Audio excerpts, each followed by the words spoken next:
It's right here. Okay. Good? Yep, I am good.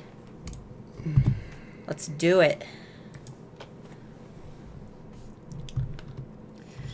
La la la la la. And we are live. Ooh, guys, oh man, it has been quite an experience. For those who are not aware, YouTube changed everything, so streaming has been again. Yay! YouTube's changed everything, and we thought that we had it all figured out because we've done 3 streams now since they changed everything. But this was our first time trying to invite a guest, and apparently YouTube doesn't like that anymore.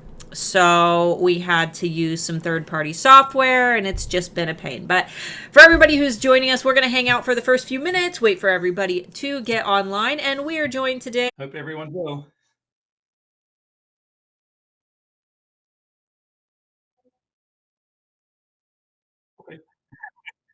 Okay. Make sure that this is still going. Oh, okay. Well, thank you for that.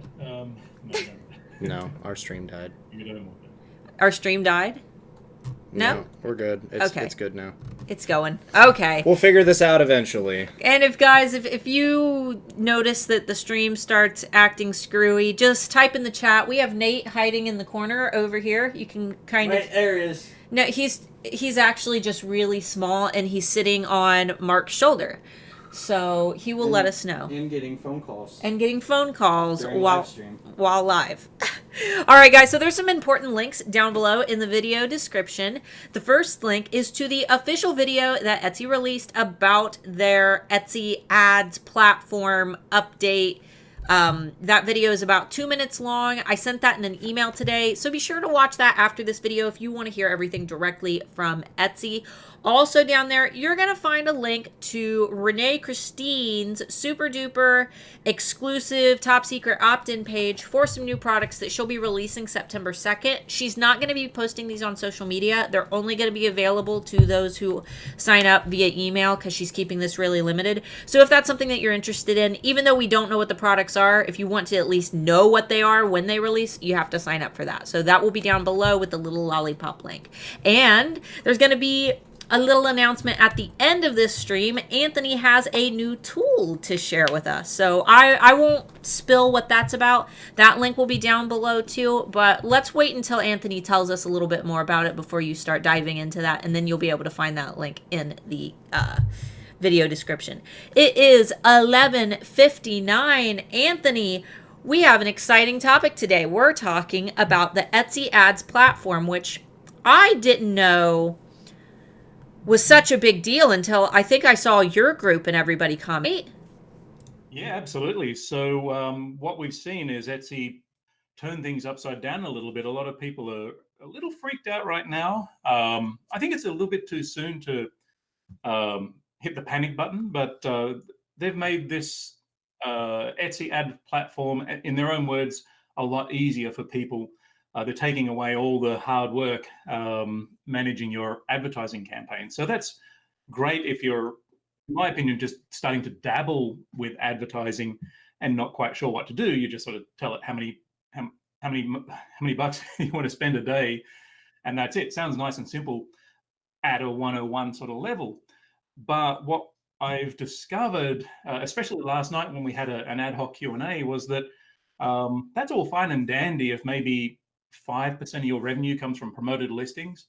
But we've discovered that there are quite a few out there which have got 10% or more of their revenue coming from promoted listings. And what these people are doing are spending hundreds of dollars a month on Etsy ads or Etsy promoted listings.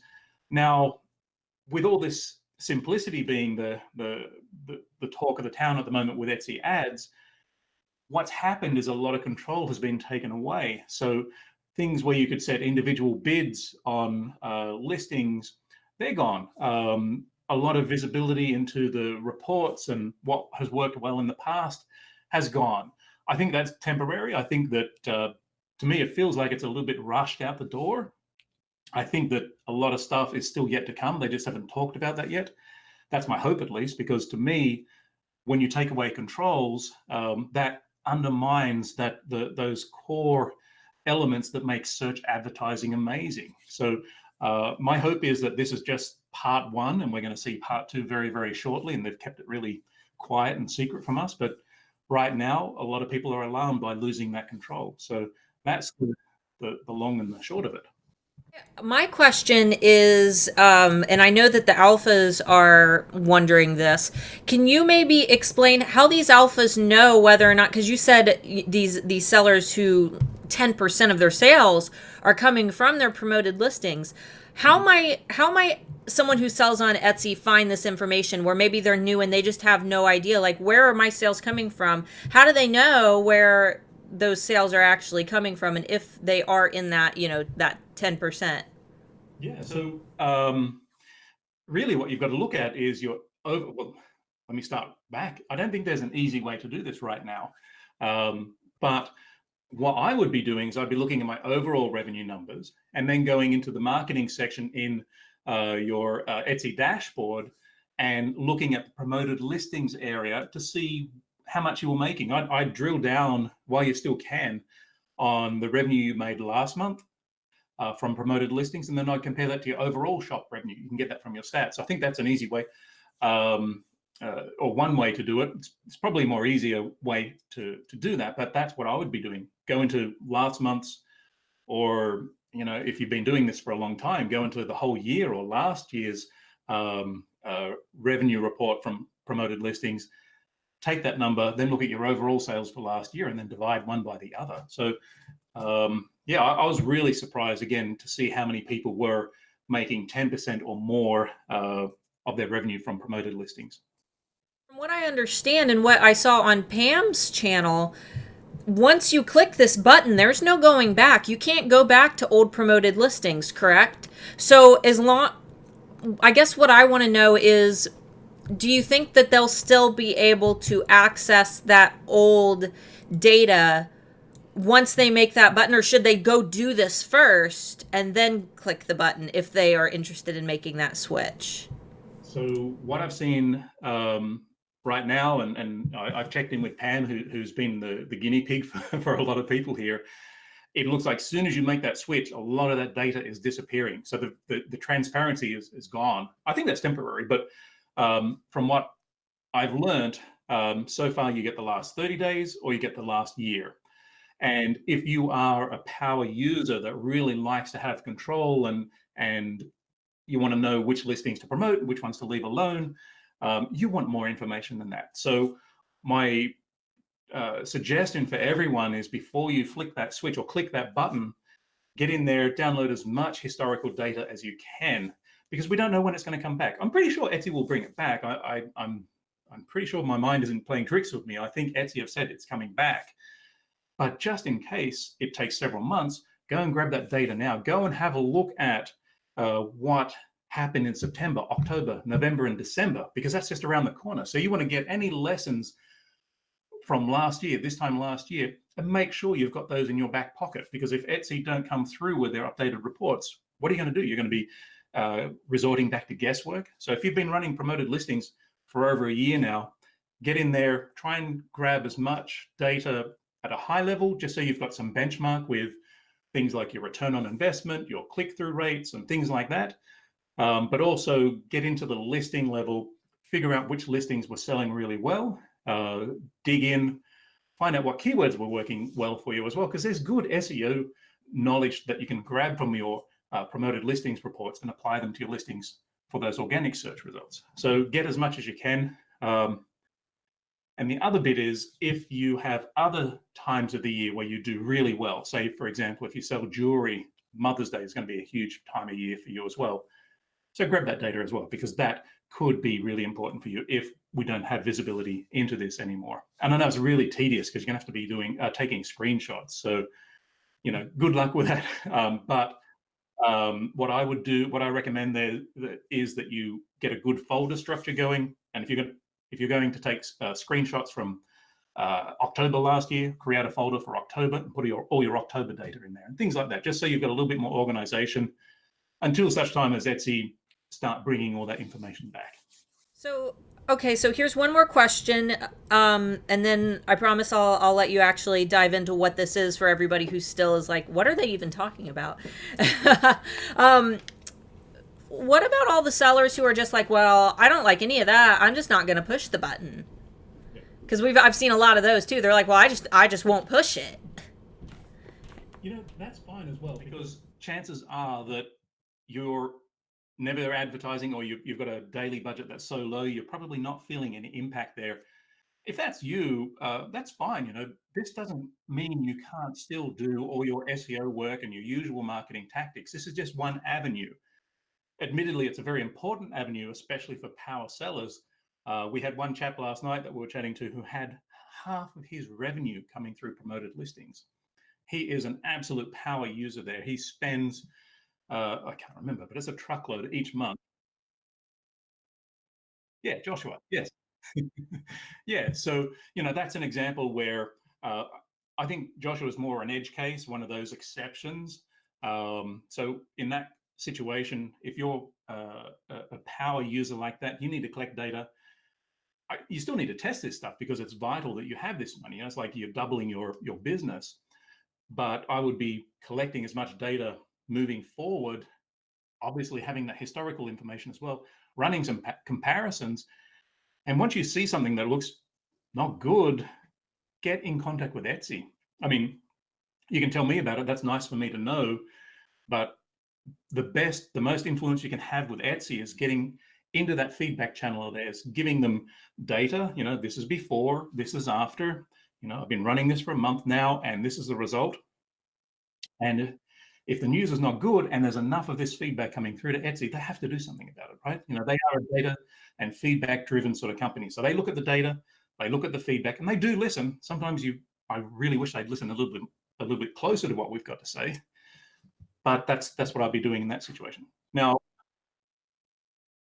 Might think, and I know that we've got like a lot of Etsy cynics and skeptics out there, but for those who say, emailing them isn't going to do anything, or giving that feedback isn't going to do anything, we actually had an instance last year where Etsy was testing this concept where you could filter by like star review.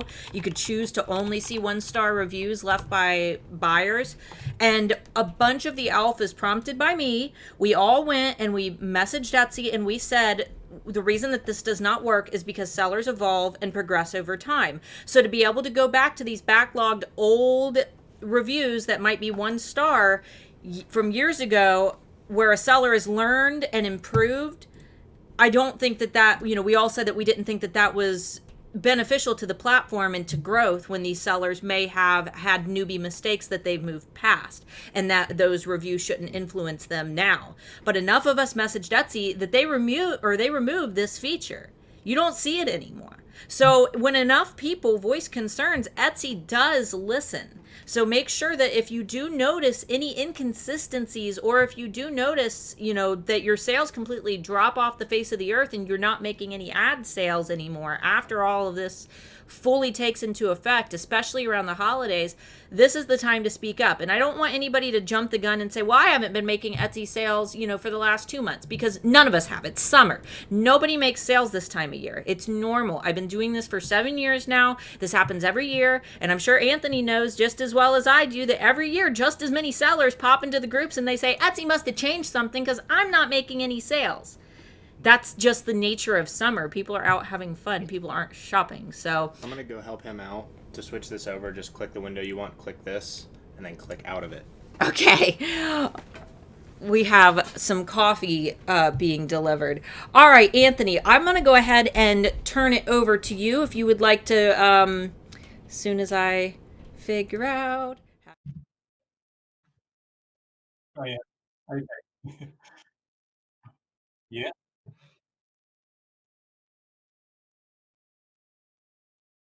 Yeah, all right. So I'm going to share some of the slides from last night that I shared with my group. So apologies if this is a bit of repetition, but sometimes hearing something twice can help. So let me get all set up here again.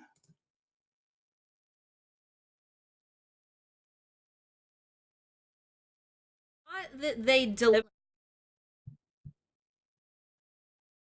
All right. So can you see my screen? How's my audio as well? I think we had someone pointing out that I was a little bit soft, so I've just moved my microphone a bit closer. Okay. Yeah.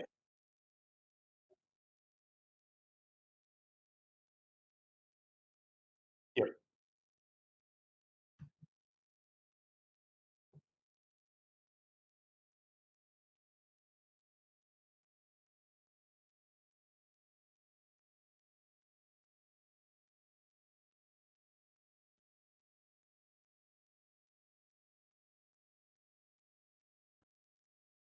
Yeah.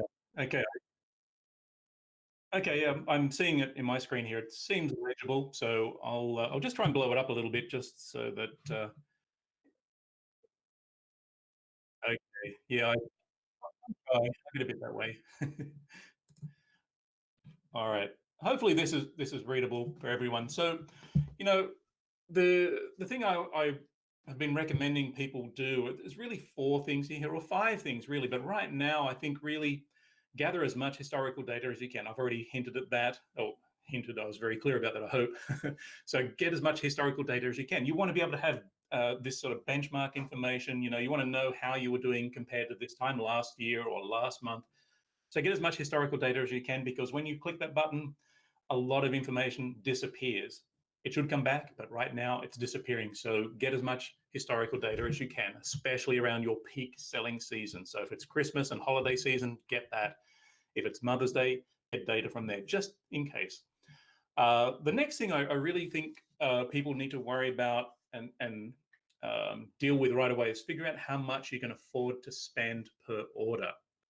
And I'll talk more about that in a minute when I go to show you the new calculator that we built. But basically, it's like if you have a product that is $20 and you spend $10 in advertising, after you take out fees and materials and taxes and stuff like that, there's not a lot left for you. So you want to make sure that what you're spending per order is reasonable. You want to make sure that you've got some sort of good return on investment. So I'll talk more about that in a few minutes. That's my big concern. So make sure you are emotionally ready and prepared to spend a certain amount and know at what point you've got to walk away. Um, The next thing is obviously you've got to figure out whether you should be adjusting your daily budgets. Now, I know that there are users out there that started off spending $1 a day well, that was their budget, but they're only spending, say, 30 cents a day. So they upped their budget to $10 a day and they were still spending 30 cents a day. Now, there is the risk that we will suddenly start to see that daily budget being soaked up by Google shopping ads. So just be really careful, get in there, check your daily budgets, and just make sure you're comfortable with that. Because theoretically, you could be spending $10 a day and making nothing. So you've got to make sure that you're comfortable with what that value is in there. So that's the third thing. And the last thing that I think you really need to start getting in the habit of, if you haven't already been doing this, is reviewing your ad performance every week. To me, um, you know, promoted listings or Etsy ads, it's not a set and forget activity. You need to go in there regularly, look at what's pulling you up, what's doing really well, and try and do more of that. And what's pulling you down, you want to look at those listings and go, why is this pulling me down? Is there something wrong with the pictures? Is it just something wrong with it? Can I tweak it, or should I just remove it and not promote it anymore? You need to get into those habits. And I can give you a high level idea of what I think is a good cycle for managing really any sort of advertising campaigns, whether it's Etsy ads, Facebook, Google, or anything like that, just to give you an idea. And I will be fleshing that out in a future Q&A for our group as well. So you'll be welcome to check that out when it's ready. But that's something that I've learned. I've been in the advertising business since 1999. I started managing all the advertising on MSN in Australia back in 1999. So I'm very familiar with campaign management and things like that. So I'm going to try and boil all that experience down into, a simple sort of 3-step process for everyone.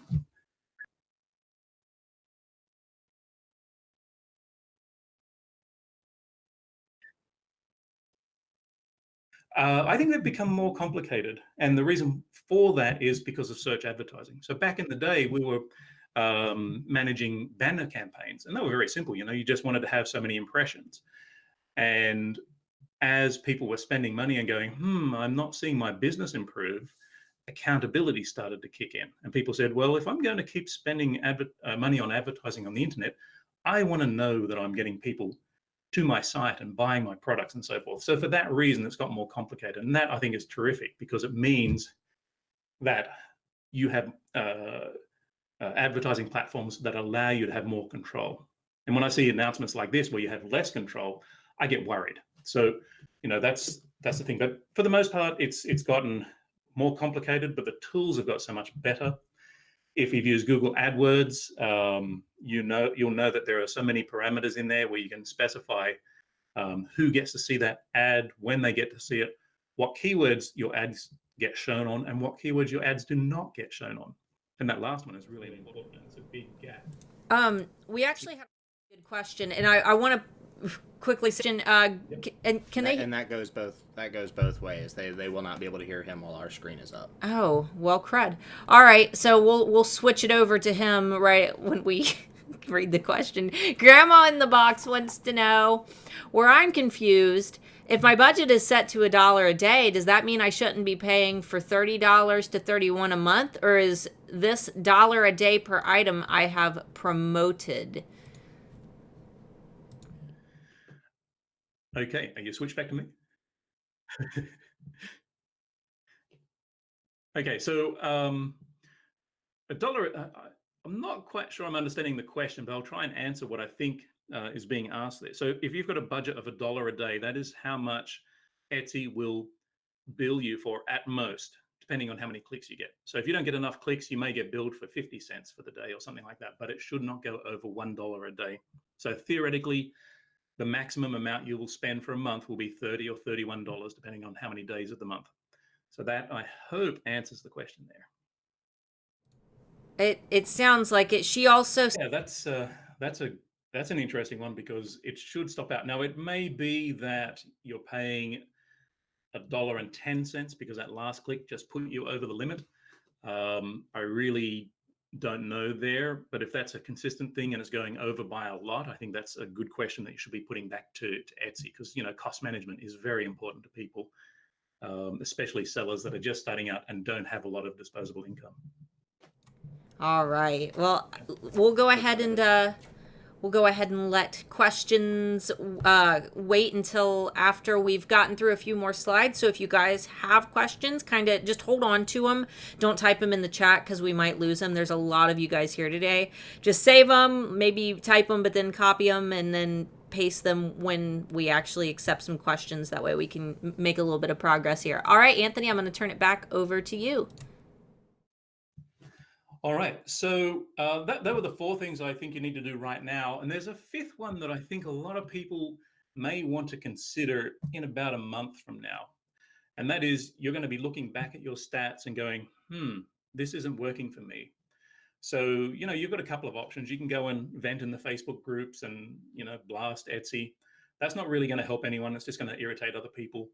Or you can get in there and gather your pain points, gather any supporting stats or data that you've got, and give Etsy some, very concise feedback and say, guys, you've let me down. I was previously spending this and making this, and now I'm making this, or, I'm losing, or what I was getting before is only half as good, a third as good, as 1/10 as good, whatever it is. But if something starts to go wrong, get that feedback straight back into Etsy. Like we said before, our voices do have weight, but we've got to have a lot of voices saying the same sort of problems, providing supporting data, and letting Etsy know this is not working. It's really too soon to say whether it's working or not, because, we've had, I think Pam's had a day or maybe 2 days worth of data here. And, from my experience, and everyone would have noticed this, you'll have days where revenue is terrific, and then the next day it sucks, and then it's good, and then it sucks, and then there's a few days where it sucks and you panic and things like that.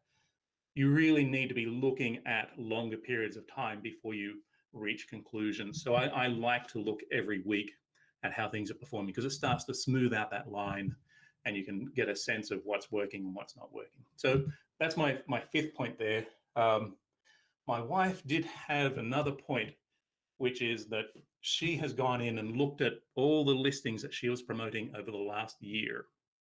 And she's turned off promoted listings for all the all the products that have never sold. And I think this is a defensive move, and I think it's a smart move, because if with all the power that you had before, you couldn't get it to sell, now that you've got less control, you probably want to be a little cautious and not be wasting money on clicks that don't result in a sale. So those would be all your worst performing or lowest converting listings that you've been advertising. So I'd recommend you stop promoting those unless you're feeling really confident that they're suddenly going to be start selling in this new world. So just be very careful there.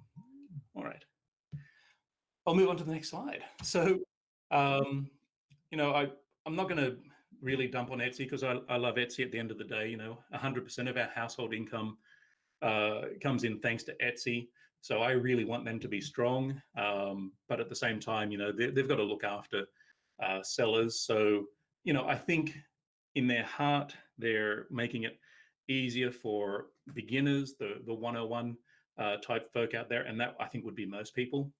But I think they've neglected a group of those power sellers and those people that just like to have more control. So we've got to be cautious. You know, there's some data from Google Shopping ads performance, which I've seen from a handful of people, which isn't very encouraging. But who knows? You know, we're hopefully going to benefit from some wonderful algorithms that Etsy have made. I know that's a bit of a reach, but that's what I'm thinking there. You know, so hopefully the automation works, and that they don't flood our campaigns with low quality Google Shopping ads, and people still get those good return on investments. In terms of whether it's a good thing or not, realistically, it's way too soon to tell. You know, we've got two days worth of data from a handful of early adopters. That's you know, what's the analogy I was using the other day? It's like going to a basketball match and then reaching the conclusion that all Americans are 6'5" tall. You know, you you need much more data, and you need it over a longer period of time, and you need it coming in from multiple people before we can determine whether it's good or not. You'll be able to tell pretty damn quickly if it's good or not for you, because you'll see if it leads to more sales and more profits, then that's great, you know. But if your advertising costs start to exceed your profits, then that's a bad thing. You get into a situation where you're actually losing money, and that's not really good. So, you know, that's part of my first impressions. Am I confident that this is going to be good for sellers? Well, looking holistically, no. I think that you know, giving advertisers fewer controls, really, that goes against some of the fundamental principles that make search advertising great. You know, all the control over what keywords your listing appears on in Google. That's terrific. That's great stuff. Being able to eliminate your listing from appearing for certain keywords, that's terrific as well. You can remove underperforming keywords. We don't have that. We've never had that on Etsy, and now we've got less. So I'm worried about that. I think for the power sellers out there, this is not good for them. I could be wrong. You know, the algorithms could be wonderful, and I'm completely underestimating the power of Etsy's algorithms. But it worries me. On the surface, it worries me. I'm not going to be panicking yet, though, because again, like I said in the previous slide, we've got about 2 days worth of data from a handful of early adopters. So, you know, let's not panic yet. Should we be giving up on advertising? No, I don't think we should be. You know, we really need to get more data in before we start panicking. And obviously, we need to let Etsy know if it's underperforming for them. Should we blindly embrace Etsy ads? Well, no, I don't think so either. You know, there is that risk of cost blowout. So if you're one of those people that's got a $10 a day budget and you only spend 50 cents, be prepared for a bit of a shock. So get in there, check your daily budget, adjust it to something that you're a little bit more comfortable with. So we're going to wait to see if we have, you know, more YouTube videos from assorted sources come out. I know that Pam always does a walkthrough, which she was unable to do because there was some issues with actually turning it on when she created her video. But ultimately, for all these sellers who are just teetering over the edge and who are going to wait for more information, I mean, there's not any urgency to this, in my opinion. Etsy hasn't stressed any urgency. They haven't said you need to do this tomorrow or you're not going to make any sales. Anthony, what's kind of your view on that for all these sellers who are just kind of waiting for more information to come out before they go in and click that button? Is it a smart move to wait, or do you think that we should embrace the update to the point where we're at least going in and checking it out? I think it depends on your risk tolerance levels. So if you're a bit of a gambler and you think, yeah, I'm going to back this horse, then maybe go for it. If you've got the disposable income, sure, it's worth taking a swing at it. But I don't know that a lot of Etsy sellers have that luxury of having loads of cash sort of stuffed between their sofa cushions. I think a lot of people out there really struggle and use Etsy to help make ends meet and pay the bills. So if that's your situation, I'd be really careful right now. I would rather take a sit back and wait sort of approach, purely because there's so many unknowns. There's not enough transparency. There's not enough data that we have access to in this new system. So if you're a little cautious or money's a little bit tight, I'd pause for now and just wait. I would feel horrible if people felt that, yep, this is the best thing ever. I'm going to set a daily budget of $10 a day, and then, lo and behold, at the end of the month, you spent $300 and you've had 2 sales out of it and made $50. To me, it's like burning cash to stay warm. It's not a smart thing to do. So be careful. Really, please, just be cautious.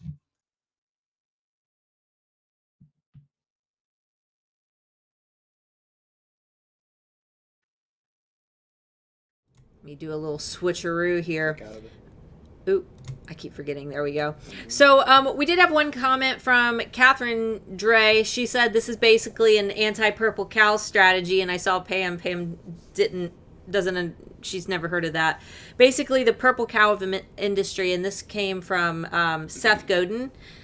When you are driving down the road and you see a herd of cows on the side of the road, you're probably not going to pay any attention to them, right? Because you've seen cows before. You know what cows look like. There's nothing shocking about a bunch of cows standing, in a field on the side of the road. But if you're driving down that same road and off in the distance you see a cow standing in that field and it's bright purple, you're going to stop your car, you're going to get out, you're going to get your phone, you're going to take pictures, you're going to send the pictures to everyone you know, you're going to tell everybody about it, and that purple cow is going to leave an impact on your life. And that is what being the purple cow business is.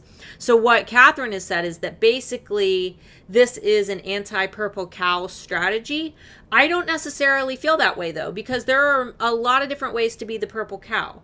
When we talk about the Purple Cow and Handmade Alpha Academy for our HAA students, we're talking more about standing out as a brand and having strong brand presence. And if you guys build your brand itself up and you really focus a lot of energy into building your funnel as opposed to just relying solely on that organic traffic and the ads traffic, and you're really building off platform, you're using social media, you're building an email list, you're creating great connections with people, maybe you have a Facebook group. Once again, these are all things that we teach in depth in Handmade Alpha Academy, but since that's not open right now, you guys can dive into my channel and find resources to learn to do these things.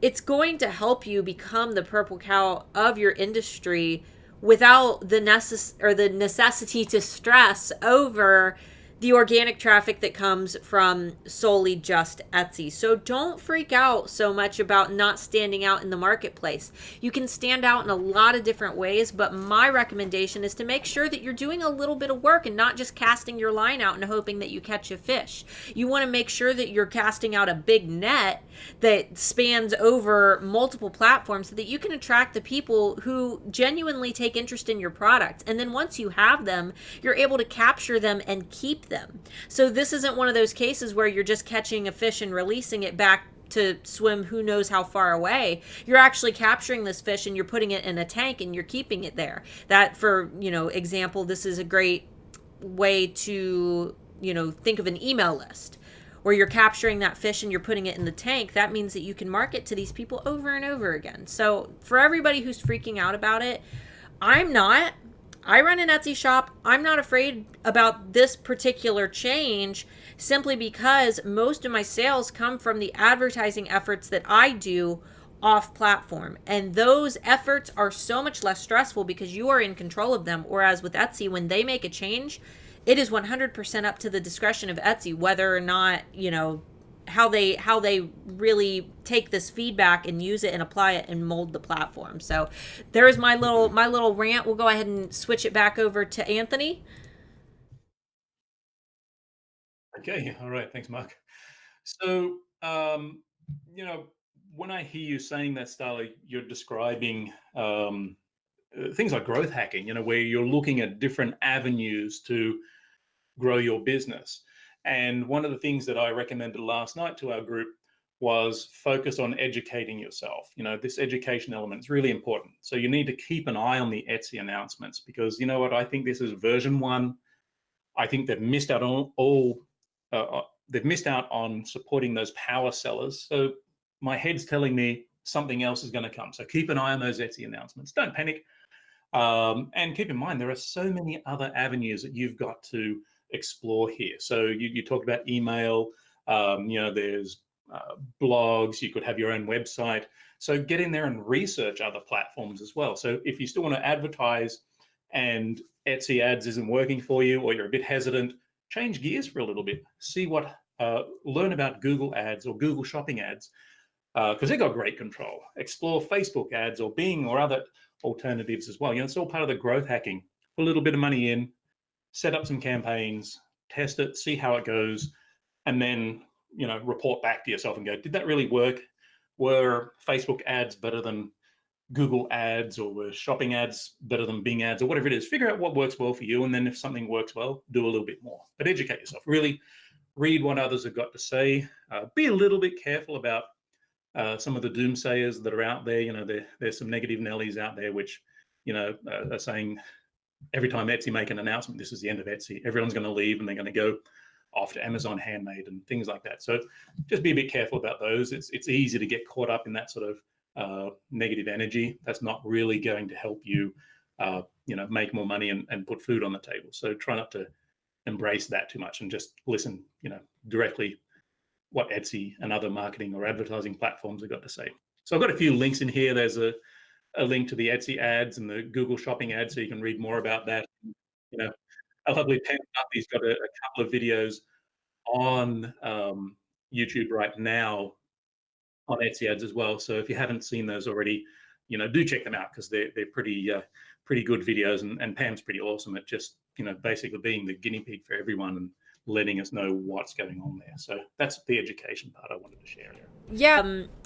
Drop the link to your channel in the comments, and I'll have Nate just go ahead and approve that comment, because it will get blocked because YouTube doesn't like it when you put links. But go ahead and put the link in there, and then Nate will approve the comment. That way you guys can go subscribe. Got it. Never mind, Nate's got it. So Nate will post that in the chat for you guys, so you can go subscribe. Make sure that you watch Pam's most recent videos, because she talked about this quite a bit. But all right, we will go ahead and pass this back to Anthony. Thank you, Nate. 1 second.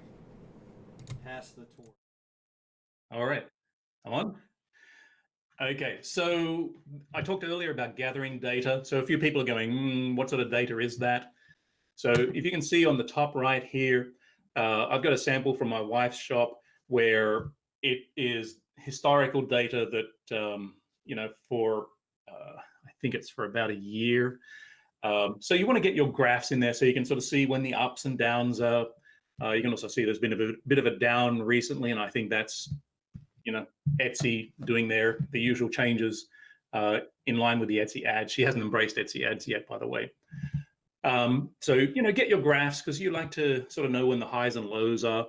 The next thing is get into your ads stats and settings. These are for specific listings. I blurred out a little bit here, but basically you want to make a note of how much the listing is, and in particular want to know how much you spent, the cost you spent on advertising that listing, and how much revenue you made from that, because this is really good information that will tell you whether this is a good listing to continue advertising or not. You'll want to sort by revenue, I'd say, or the number of orders, so you get an idea of which listings are the most successful. Get as much data as you can. Like I said, get it for a whole year, or at a minimum, pick out your peak seasons. If it's Christmas or Mother's Day or whenever it is, get that data, save it so that you can have easy access to it. There's also the ability to get keyword data as well. So by all means, pick up as much keyword data as well, because that is really useful for your SEO tactics as well. Let's see, there was a couple of other things I wanted to share. I think I talked about setting budgets and just making sure that you plan for success, but be prepared for complete failure. I don't think it's going to be complete failure. That's a little on the negative side, but I'd rather you just be a little cautious. Like I said, especially if money's a little bit tight for you right now, just be really careful. Make sure your daily budgets are set at a comfortable level. In one of the next Q&As for our group, I'm going to be helping you set up some good habits and give you a framework that can help you manage really any sort of advertising campaigns, whether it's on Etsy ads or Facebook or anywhere. So I'm going to be boiling down the experience I've had with managing ad campaigns for about 20 years now, and try and give you a 3-step sort of process where it's really around, goal setting, making revisions, and then reviewing the performance and getting into a weekly cycle so that you can make sure that you're always on top of your advertising expenditure and that you're optimizing so that you can make the most out of the money that you're spending there. So that'll be something I do in the coming weeks. So Starla, I'll share that with you when that's ready to expose in more detail to the world. But that on the slide here that I've got, it's really about setting some smart goals, budgeting accordingly, revising your daily budgets on a regular basis, removing underperforming ads, adding new listings in some sort of experiment to see if other listings do better. And then, going into the review process where you decide whether you're going to continue your advertising campaigns as is, whether you're going to tweak them, or whether you're going to abandon completely. Let me switch here. There we go. Okay. This whole switching thing, it's so crazy. Gotta get hotkeys set up. Yes. So, guys, we're going to go ahead and have you guys stay way up top. Feel free to grab that. And we are again. Yeah. A little bit, and I'll show them the. I think we got it. It should be running now in a sec. Hold on a second. There we go. Whoa. Are we good? Did it work? All right. So while we're catching, let's give it just a second to make sure that it actually stays not frozen. Yeah, it's cutting in and out. There's not really a whole lot we can do about that because that one was entirely an internet-related thing. That had nothing to do with our... I don't know what happened there. Yeah, bad. We're not receiving a lot of... yeah. Okay, we should be good. All right, go ahead and switch to Anthony. Anthony has something cool. Are you going to show them the super cool new thing? Yeah. All right, go ahead. The new ROI calculator. All right, so with the changes that Etsy have made and announced, what we've noticed is some interesting metrics that have disappeared. And these are the sort of metrics that can help you understand whether your advertising campaign is really doing well or not. So you may notice that the amount that you spend, that number is tucked in the little in a little font below all the big numbers. So your attention's sort of drawn to metrics that I think are nice to know, but they're not the primary metrics that measure success as far as I'm concerned. So what we've done is we've quickly put together an ROI calculator, which basically means it's a return on investment. So it'll help you figure out if you spend $100 and you make $300, it'll help you figure out whether you're doing well or not. So what I'm going to do is I'm just going to plug in some fairly sort of general numbers here just to keep it nice and simple. But then I'm going to show you how you use this information and make decisions about whether or understand whether your campaigns are going well and whether you need to change things or not. So let's say, for argument's sake, we get to the end of the month and we've spent $1 a day. So we've spent $31 in advertising. So with that, we may have got a wonderful number of views because that's what Etsy's telling us, that we're going to get more views and so forth. So for argument's sake, let's say we had, 10,000 views. And from that, we may have had a dozen ad clicks. So not, not fantastic, but not terrible either. And we may have got 2 orders from that. Now, where it gets really interesting is if you sell $30 items, or maybe say it's $35 items, because, magical free shipping number, right? You may have made $70 out of that. So you spent $31 to make $70. So after entering in those numbers, if you click on the calculate button, it'll come back and tell you you were paying an average cost per click of $2.58. Oh my God, right? Now, if you're used to paying 5 cents per click previously, that could be a problem for you. Your return on investment could be 126%. That seems like a big number, but that's really not all that good. And your cost per order, and this to me is one of the most important things you need to look at. This is how much you had to spend to make an order. So we're going to plug that number into the profit calculator in a second to see whether this is actually good or not. So you may have a click-through rate of about 0.12%. That's not, terrible. I like to see a bit higher for search ads. And the conversion rate, and I have to confess, I put this together yesterday so quickly. The conversion rate is actually incorrect. We need to multiply that by 100. So I'm guilty there, my bad. Don't panic when you see a really low conversion rate. Multiply it by 100. That's basically how many clicks you got that ended up converting into a sale or an order. So this number is a lot lower than it should be. But I want to focus back on the cost per order. So we've got $15.50 here. Now this is going to be very interesting when we plug it into the profit calculator.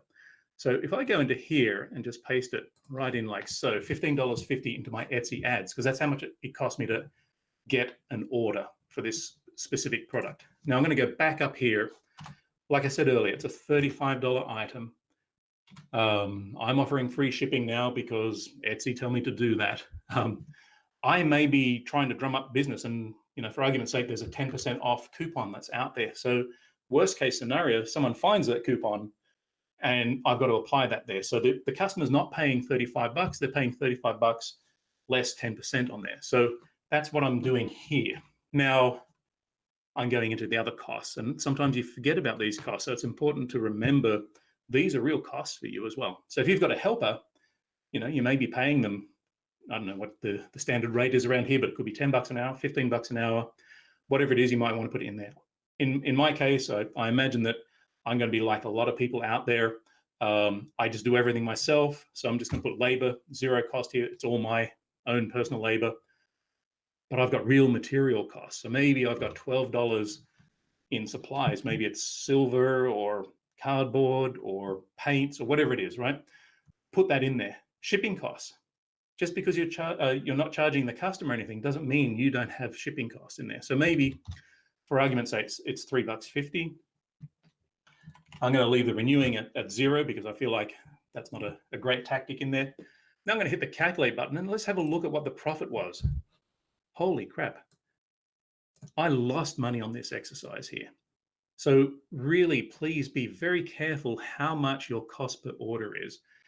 This is something that, this is an extreme case. I don't think many people will be going through this scenario, but you need to look at how much you're paying on average for an order. And if that order, gives you a $35 sale, just make sure that when you look at all your costs, labor, material, shipping costs, advertising costs, is there enough money left over at the end of the day to say, this is a profitable exercise for me to be performing here. And also don't forget that, Etsy and the government like to take out their piece as well. So there's the transaction fees and obviously, local, state and federal taxes as well. So all these things can come back to sting you. This is why I wanted people to understand the ROI calculator and how it connects with the profit calculator. So just be careful in there. Get into your Etsy marketing dashboard, look at those stats. And that's, why I say weekly. You want to make sure that you're, you don't need to panic after one day, but if you see the same thing happening day in, day out for a week, that's a sign of a big problem. And you could be losing, every couple of days, a couple of dollars or something like that becomes a very dangerous proposition for you where you're actually running a bad business.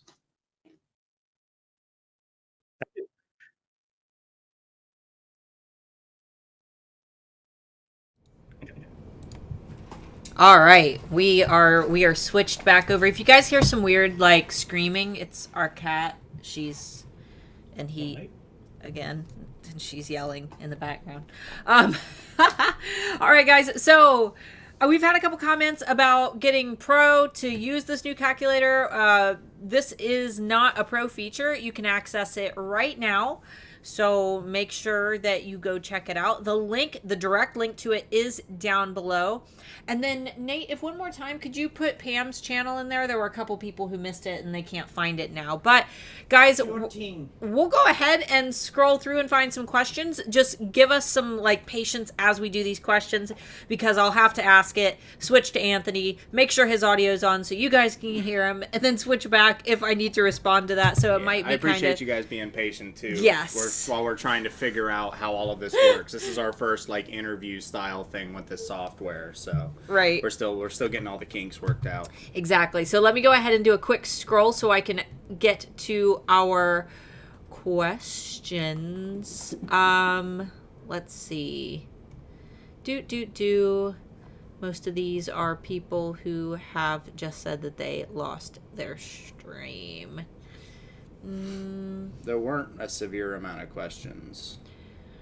All right, if you guys could do me like the biggest favor ever and just get your questions in the comments now, that way we don't have to perpetually scroll.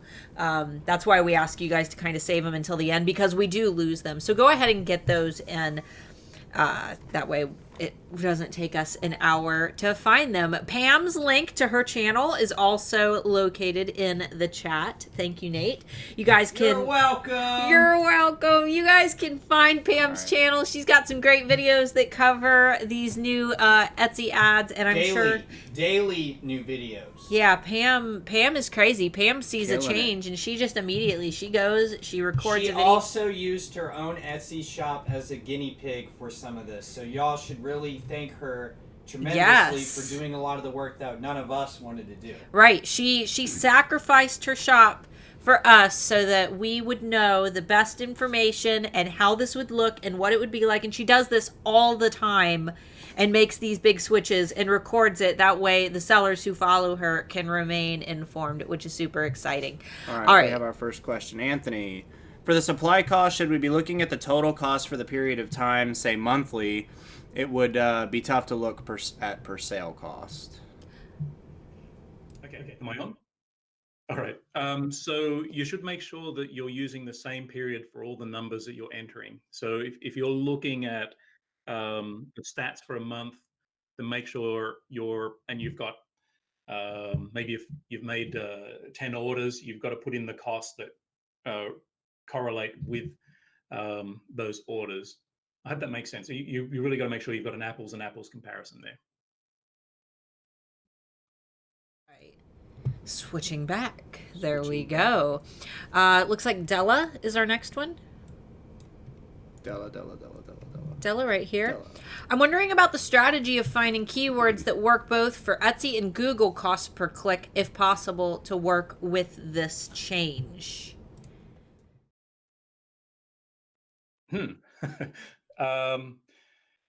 That's a hard one to answer. I'm not quite sure I'm following the question there. But I'll talk fairly generally here, and hopefully it makes sense to you. Yeah, they should apply to a degree, but here's my worry, right? With SEO, a lot of people have a bit of a scattergun approach, and then they throw a lot of random keywords in there. With promoted listing or Etsy ads, a lot of those words, your listing may still get seen, but if there's no purchase intent there, then people may, worst case scenario, look at it and go, oh, I didn't expect that. That's interesting. I'll click on that. But then they just go, now I know, and they go back. So you may have just wasted some money there. So you can afford to be a little bit loose with your keywords in the SEO world, but from a Etsy ads perspective or any sort of paid campaign perspective, you want to be more precise. And that's part of the reason why I'm a little bit frustrated by what I've seen here. You can't have that level of control that you would normally have. So my hope is that Etsy's algorithms are aware of that, and they look at conversion rates and promote listings or advertise listings that have got good conversion rates. You want to make sure that that happens. So The keywords generally cross over into both worlds, but they may perform differently. And of course, there's that cost associated with the promoted listings or the Etsy ads. So be aware of it and always make sure to include the most relevant keywords in your listings. When you start to experiment and get a little bit cute and put vague terms in there, it can come back to hurt you in the promoted listings or the Etsy ads world. Okay, next question. Let's see. I gotta point out the meme first here. Go Beyond the Brochure posted that I'm disappointed that his map isn't upside down. I'm really. I go. I will fix that the next time.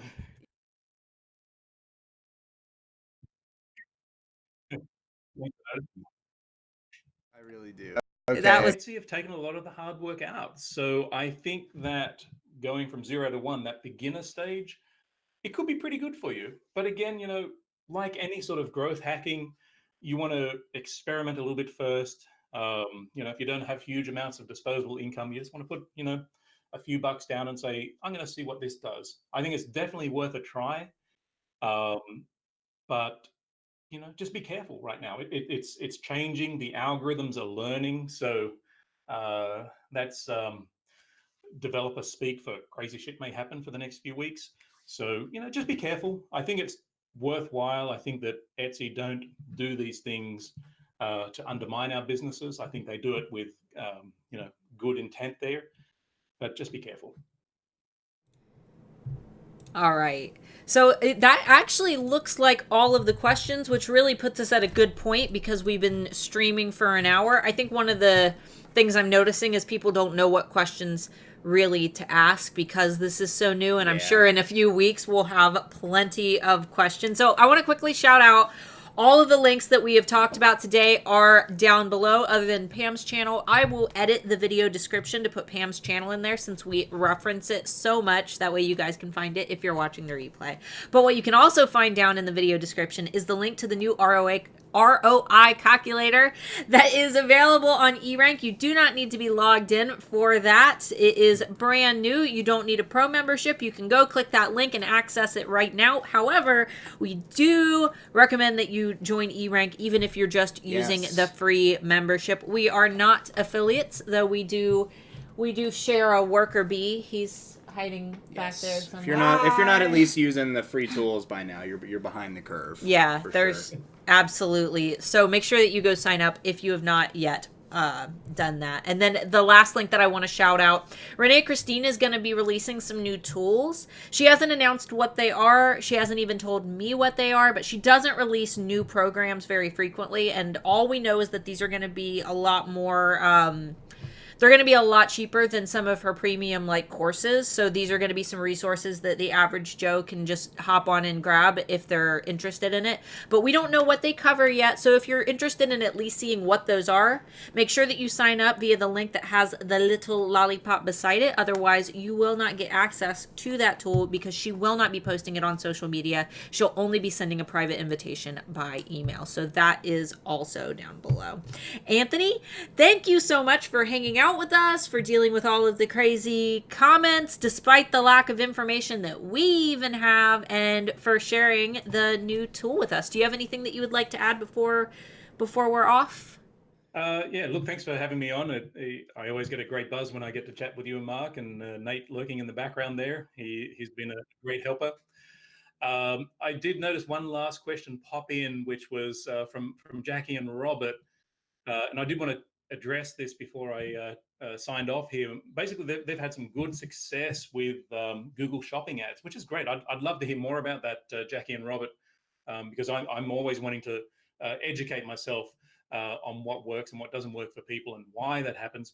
But they're asking, will it get to a point where we can exclude Google Shopping ads or promoted listing ads? Basically cut out what doesn't work. And to be honest, we're at version 1 of this new Etsy ads platform. So again, I think that Etsy will evolve as they look at the data that comes in and the performance and the feedback that comes in from sellers. So I'm optimistic that changes will happen. This is not the last we've seen in terms of development for Etsy ads. So just be ready for those changes. Keep an eye on the Etsy announcements, and definitely collect data and give Etsy feedback, good constructive feedback that they can work with. So that's it. Thanks for having me. It's been a pleasure. Perfect. All right, guys. Thanks, because we do have a holiday series planned. This will consist of some short videos that will be edited. They will not be live for everybody who's sick of all the live streams and they've been asking us for some more condensed content. That is coming for the holidays. We're going to do a weekly checklist for you guys so that every week you can expect a new video and you can follow along with us to prep your shop for the holidays. Just be sure to head over to my actual channel. Go to that video that was posted earlier this week and leave a comment letting me know if there's anything else, anything of interest to you that you want to know to prepare your shop for the holidays. And obviously we can't do a lot to help with this new stuff that is just released from Etsy because we need some time to adapt. But if you have any general comments, or questions about packaging, shipping, yada, yada, throw those over there and we'll consider them for the upcoming series. Have an amazing weekend, guys, and we will see you hopefully this upcoming Friday. Bye. Bye-bye. Goodbye. Goodbye.